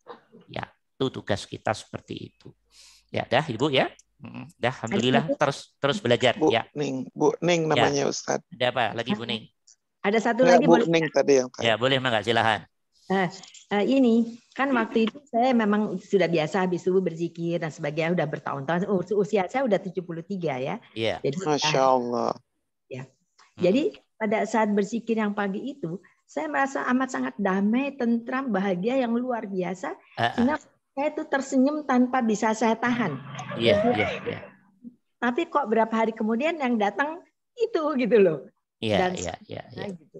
Jadi saya, ini petunjuk apa tadi yang diberikan kepada saya dalam saya berzikir mendapat kebahagiaan seperti itu. Kok yang datangnya berbeda gitu loh. Jadi gitu loh. Oke. Iya, jadi zikir kemudian diberi keheningan pada Allah. Ya, itu bagian dari fadlnya Allah lewat zikir. Disyukuri Bu Ning ya. Diberi tersenyum dan seterusnya. Ya itu baiklah selama hatinya khudur kepada Allah. Tapi untuk kemudian terjadi apa dan apa, ya Bu Ning mudah-mudahan ridho toh putrinya diambil oleh Allah ya. Ya ikhlas ridho. Keikhlasan orang tua pada anak yang diambil oleh pemiliknya. Itulah sebetulnya kalimat senyum, keridoan orang tua, keikhlasan orang tua, yang titipannya yang paling berharga dalam hidupnya diambil oleh Allah, ikhlas. Itulah makna senyum dalam zikirnya Bu Ning tadi. Ya, itu isyarah baik. Benar Bu Ning, kamu punya anak 1, saya kasih anak 1 dan saya ambil, dan Bu Ning ikhlas. Nah, artinya itu tanda isyarah baik dari Allah. Bu Ning benar dan Allah menjawab itu sudah benar Ning. Kan lumayan toh? Alhamdulillah. lillah. Itu. Ternyata yang muda mendahului yang yang tua, ya kan? Iya, bahkan banyak yang tua nggak mati-mati. Iya, ya begitulah. Ya, Buning sudah benar. Mungkin Buning karena sudah lama mengamalkan dzikir Naqsabandi ya, atau diriyah ya.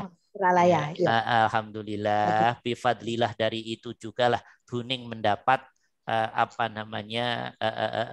peliputan Allah yang kuat sehingga bisa duduk hati mengikhlaskan pada anaknya yang cuma satu yang diambil oleh Allah. Ya itu sudah benar, itu sudah benar. Bagus. Allah suka dengan sikap ridhonya Buning tadi. Dipertandakan dengan senyum dalam dzikir. Nah, tapi Buning saat itu belum diberi paham ya. Ini akan terjadi apa gitu ya? Belum. Ya, itu namanya setengah kasat namanya ya. Jadi akan terjadi sesuatu, diri kita dikasih isyarah, tapi diri kita belum paham. Ya, setengah kasat. Ya nggak apa-apa, itu proses, nggak masalah ya. Yang penting Buning fakta hatinya sudah ikhlas, sudah ridho, Allah mengambil titipannya dan nanti akan ketemu lagi di sana Buning ya. Dan teman-teman, jadi orang meninggal itu bukan kita terpisah, enggak. Kita nanti loh di akhirat di barsyah ketemu kayak begini, ngobrol biasa, ada hanya beda alam saja ya. Jadi kematian bukan apa, hanya pindah medium saja, pindah alam, alam. Jadi jangan diartikan yang gimana, nggak usah. Yang penting diri kita lillah, sudahlah, insya Allah aman, nyaman, ya. Dah, paham ya, Buning? Ya, matur nuwun. Ya. Alhamdulillah. Ya, ada lagi nih. Wah, tanggung ini waktunya nih ya. Yang diskusi lain aja, Ustaz. Yang lain dulu. Yang corona lain dulu. Ini besar hikmahnya, Ki. Ya sebetulnya nggak usah corona juga selalu ada hikmah. Hanya diri kita oleh Allah diberi paham apa tidak. Ya termasuk corona. Ada ujian beratnya, juga ada manfaatnya. Itu pasti. Semua gerakan Allah selalu seperti itu. Hanya kadang kita belum diberi kemampuan menangkap makna positifnya. Nah, seperti itu ya. Nah, kita ketemu di sini alhamdulillah, ini berkatnya fadlnya Allah, sebab akibatnya corona. Kalau tidak corona belum tentu Allah mengendaki teman-teman ketemu kita ya. Ya itu settingannya Allah semua. Iya. Ya. Ada lagi yang lain? Tanggung waktunya ya, mau dikit. Ustadz, ini ada menyambung pertanyaan. Tadi anak saya begini, dia bertanyakan begini kepada saya, Ma, kenapa ya dulu hidup kita bagus, hidup kita begini, kok sekarang dikasih ujian, Papa meninggal, bla bla bla. Saya cuma jawabnya gini, Allah itu justru, kenapa Allah dibilang dari mana keadilan Allah? Justru itu keadilan Allah, saya bilang. Bayangin kalau kamu hidupnya bagus terus, saya bilang. Lah orang lain yang belum bagus nggak protes, saya bilang. Justru di situ keadilan Allah, saya bilang. Allah kan menggilir, lihat aja roda, saya bilang. Dia kayak nggak puas ya. Tapi saya bilang coba renungkan, saya bilang. Kalau yang baik untuk kamu, siapa yang nggak mau? Pintar, cantik, kaya, semua yang baik. Kalau semua yang baik untuk kamu, lah orang dapat yang jelek semua. Yang jelek semua ya protes dong, saya bilang. Justru di situ bukti keadilan Allah. Ya dia garu-garu ya antara. Apakah saya menjelaskan dengan jawaban dengan setengah canda seperti itu? Itu apa udah benar ya Ustaz? Ya sudah benar-benar aja. Ya nggak masalah. Ya. Tapi jawaban singkatnya sebetulnya teman-teman, hidup ini miliknya Allah. Kita ini mau dibuat apapun itu ya terserah Allah. Udah jawabannya singkat itu aja.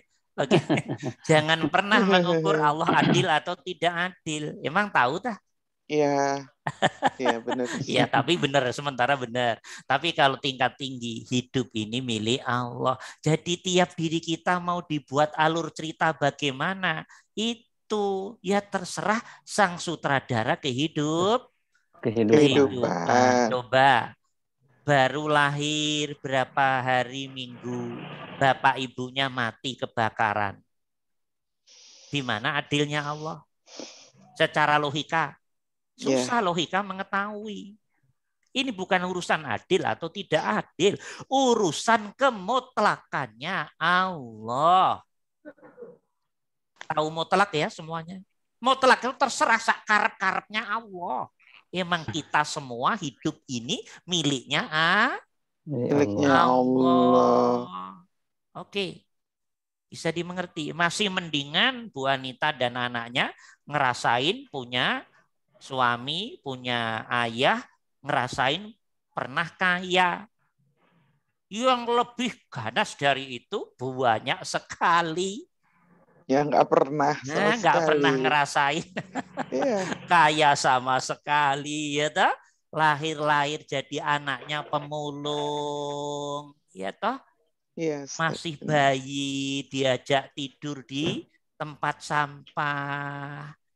Loh, coba pikir, itu pengennya dia atau pengennya Allah? Pengennya Allah. Nah udah gitu saja. Lahir-lahir jadi anaknya perempuan malam, yo mikir. Yo. Ini ayat loh, ayatnya Allah loh. Perbuatannya Allah loh.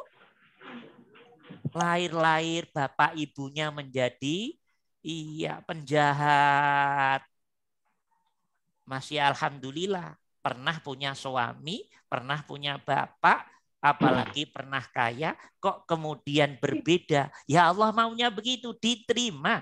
Jangan pernah ngukur ini adilnya Allah, ini nggak akan mampu kita ngukur adil atau tidaknya Allah. Karena hidup memang milik Allah. Kata Allah, ya terserah gue dong. Mau saya buat gimana pun, emang alam ini milik gue. Ente semua ini milik gue. Mutlak. Allah itu mutlak. Alhamdulillah lahir-lahir dijadikan ada Islam, ada iman. Coba kalau lahir-lahir di lingkungan orang kafir. Ayo. Jadi kalau diterus-terusin nggak ada habis-habisnya toh. Kenapa? Itu semua perbuatannya Allah. Udah, jadi apa yang ada pada diri kita jangan pernah nanya, kenapa ya Allah? Oh, nggak boleh. Iya. Emang mau ente kenapa? Kalau Allah jawab begitu gimana? Karena Allah suka-suka gue. Yang jadi Allah ente apa gue? Iya. Pemain tidak boleh protes. Loh. Sesama pemain jangan berantem. Iya. Oke, silahkan sama-sama menjadi pemain yang profesional. Sutradaranya cukup Allah saja. Dirimu suruh apa, siap jalankan tugas ya Allah. Tahu-tahu suaminya meninggal, siap jalankan tugas ya Allah. Habis suaminya meninggal sampai mati nggak diberi suami, siap jalankan tugas ya Allah. Aslinya pengen nikah juga, tapi Allah nggak ngasih. Ya tidak di dunia, di akhirat. Ya udah, itulah apa namanya pemanis hati itu. Ya apa artinya? Itu otoritasnya Allah. Walaupun hatimu pengen, kalau Allah nggak pengen, tetap dirimu nggak bisa. Gitu loh. Cuman kita nggak paham. Maunya Allah ini, maksudnya Allah ini. Gitu loh. Oke. Dah, suami istrinya meninggal, siap jalankan tugas ya Allah. Setelah itu nggak lama ketemu jodoh lagi, alhamdulillah. Gitu aja udah. Oke, jadi hidup ini mohon maaf dalam kendali Al-Hayyu Al-Qayyum. Kamu bisa berandai-andai manis dalam alam bayanganmu, tapi tetap itu hanya lamunan-lamunan doang kok. Nggak akan keluar, nggak akan bisa keluar dari irodah dan kudrohnya Allah. Gitu loh. Dah, seperti itu. Lanjutin sendiri. Jadi enak aja bahasa kehidupan ini. Ya, oke. Kita semua hakikatnya hanya menjalankan iradah kudrohnya Allah, qada takdirnya Allah, keinginan dan ketetapannya Allah.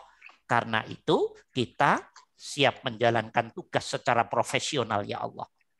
Profesionalitasnya diukur dari lurusnya hatimu, pikiranmu pada Allah. Dan ingat, nggak boleh tanya, kenapa begini ya Allah? Jangan pernah tanya. Kenapa suami saya engkau matikan ya Allah? Loh, ya, kata Allah yang jadi Tuhan itu Pak gue. Kenapa istri saya engkau matikan ya Allah? Ini sudah nggak punya sopan pada Allah. Padahal anak-anak saya masih kecil ya Allah loh. Tambah bersandiwara di hadapan Allah. Main rasa sendiri. Udah nggak usah begitu-gitu. Engkau telah memutuskan suami saya, istri saya, anak saya. Engkau ambil ya Allah. Siap jalankan tugas ya Allah. Inna lillahi wa inna ilaihi raji'un. Untuk berikutnya terjadi apa? Hamba mengikuti apa yang engkau putuskan pada hamba ya Allah. Ya sudah selesai. Nanti akhirnya semua mati. Ketemu lagi nanti reuni di sana nanti. Ya. Paham? Iya, dah. Jadi hidup jangan dibuat serem-serem, enggak. Ya, paham ya? Hati-hati nih semuanya. Ya, jangan hidup ini sudah berat, jangan kita buat berat-berat lagi dengan main rasa. Paham enggak? Tahu maksud saya? Hidup ini sudah berat. Jangan diberat-beratkan sendiri, memainkan alam rosonya sendiri, sadarnya sendiri. Pokoknya harus paham, hidup ini milik Allah. Apapun yang terjadi pada diri kita, itu sejatinya rencana besarnya Allah untuk menguji diri kita. Dan satu pesan saya, jangan pernah tanya, kenapa engkau berbuat begini ya Allah? Oh, tak boleh begitu. Yang ada siap, jalankan tugas ya Allah. Jadi pemain yang profesional. Itu namanya tawakal. Tawakal kok. Kenapa begini ya Allah? Emang kalau begini kenapa ya Allah? Loh, itu namanya mendemo Allah itu. Paham ya? Dah. Oke, paham ya, Bu Nita ya? Insya Allah Ustaz. Ya, nikmati apa yang diinginkan oleh Allah pada diri kita. Nikmati saja ya, sama kayak Nabi lah Bu Anita ya. Nabi itu masih di kandungan ya toh, bapaknya meninggal, setelah lahir berapa ini ibunya meninggal. Nabi itu sama begitu kok. Itu semua udah keinginannya Allah seperti itu. Iya, ya udah, semua harus mengikuti sang sutradara kehidupan. Harus syukur kalau baik, kalau tidak baik, tidak enak, harus ridho. Jadi Allah tuh hanya pengen dua ini aja. Lulus enggak kamu? Begitu saya kasih yang enak-enak, hatimu, pikirmu syukur apa enggak? Begitu syukur ya lulus. Aman, adem ayem, tentrem. Begitu diuji yang enggak enak, ridho. Ya lulus, sudah.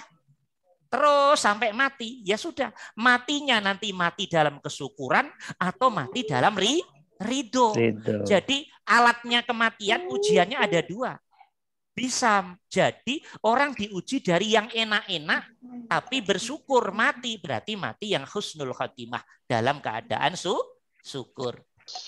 Ya, nerima nikmat yang besar, apa bentuknya?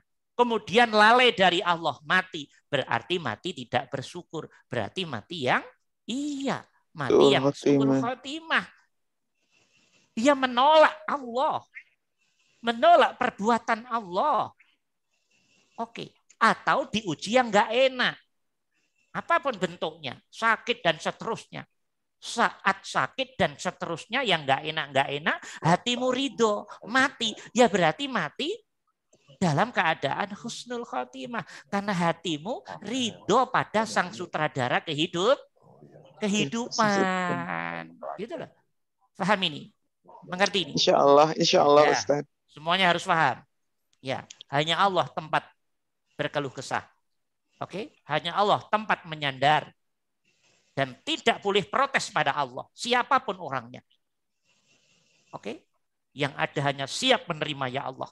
Kalau hamba salah, luruskan ya Allah. Berilah jalan yang lurus ya Allah. Ingatkan ya Allah. Bimbing terus ya Allah. Tapi jangan merotes Allah. Dah, paham ini ya, Bu Anita?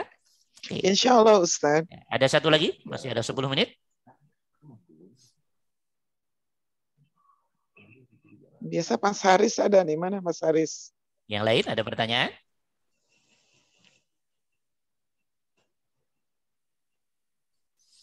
Oke, kalau tidak ada, mudah-mudahan ada ya. Iya saya Kiai. Ya, ada terakhir ya. Kenapa? Iya. Nah, nyambung nambah pertanyaan yang tadi. Gini Kiai, dulu saya sebelum tahun-tahun sebelumnya saya itu meyakini hidup ini hukum sebab akibat itu Kiai. Misalnya saya bekerja gitu Kiai. Sebab saya bekerja jadi dikasih uang gitu Kiai. Artinya saya dulu meyakini hukum sebab akibat itu ada gitu Kiai. Terus kok tiba-tiba akhir-akhir ini Kiai, kok saya itu gini Kiai. Yang saya rasakan itu hukum sebab akibat itu sudah tidak ada Kiai gitu Kiai. Artinya saya memahami itu semua itu Allah gitu Kiai. Ya, oke. Benar.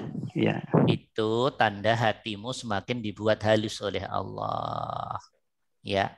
Sebab akibat, kalau seseorang masih berhenti di melihat sebab akibat, tidak melihat sutradara sang pembuat sebab akibat, itu berarti dia masih terjebak di kemusyrikan.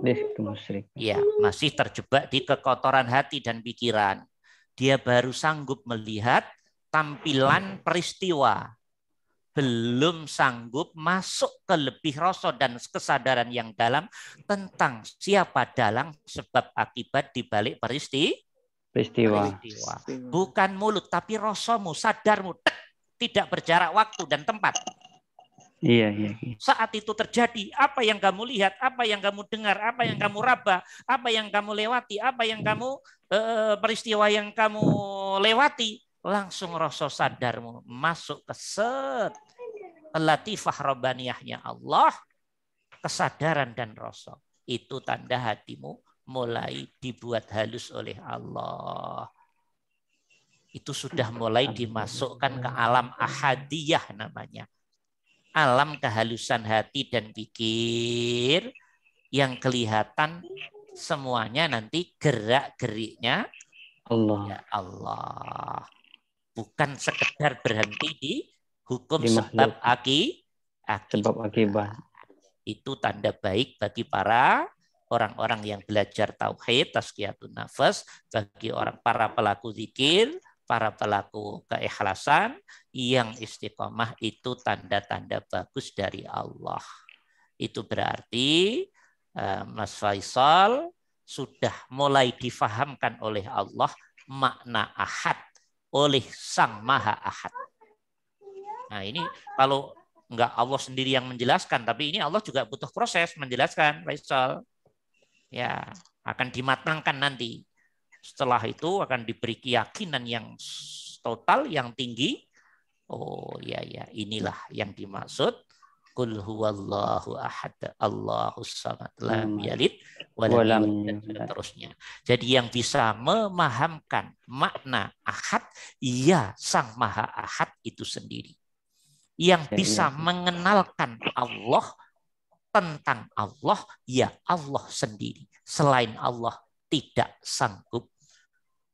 Cerita mungkin, menjelaskan mungkin, tapi memahamkan dari ilham lewat kedalaman hati dan pikiran, kemudian hatimu dibuat menerima, mengerti, menyadari, merasa, dan sampai titik hakul yakin dari peristiwa tadi. Siapapun tidak bisa. Itu hanya perbuatan Allah. Yang begini kalau nggak zikir nggak bisa. Kalau nggak istiqomah ilmunya, zikirnya nggak bisa. Ya, alhamdulillah Mas Faisal termasuk pengamal tarekat apa tadi? Naqsabandiyah ya? Qadiriyah. Ya, Qadiriyah. Alhamdulillah itu bifadlillah. Hanya mungkin sebelumnya 4 tahun Ya, Bapak belur gitu. Ya, mungkin belajarnya tidak ini kalau sekarang masuk ke belajar tentang ketuhanan, dan alhamdulillah kita di sini terbuka, bisa nanya apa saja ya, sehingga Mas Pak Faisal lebih terarah. Alhamdulillah, bifadlillah. Ya, bersyukur pada Allah. Ya. Ya. Ada satu lagi, masih ada waktu 5 menit. Biar bermanfaat waktunya. Ya. Tidak ada ya. Kalau tidak ada, cukup sekian. Saya harapkan teman-teman yang di ruangan ini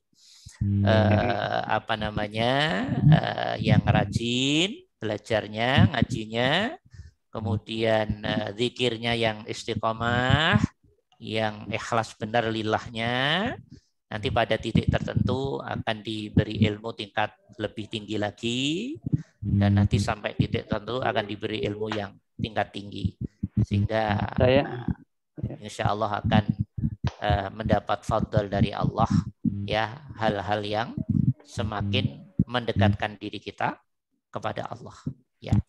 Oke ya, mudah-mudahan ada manfaatnya. Ya, alhamdulillahirabbil alamin. Selamat istirahat. Nanti zikirnya ahad depan ya. Oke. Assalamualaikum warahmatullahi wabarakatuh. Waalaikumsalam warahmatullahi wabarakatuh. Terima kasih Ustaz. Terima kasih. Tur nuwun Ustaz, sehat selalu.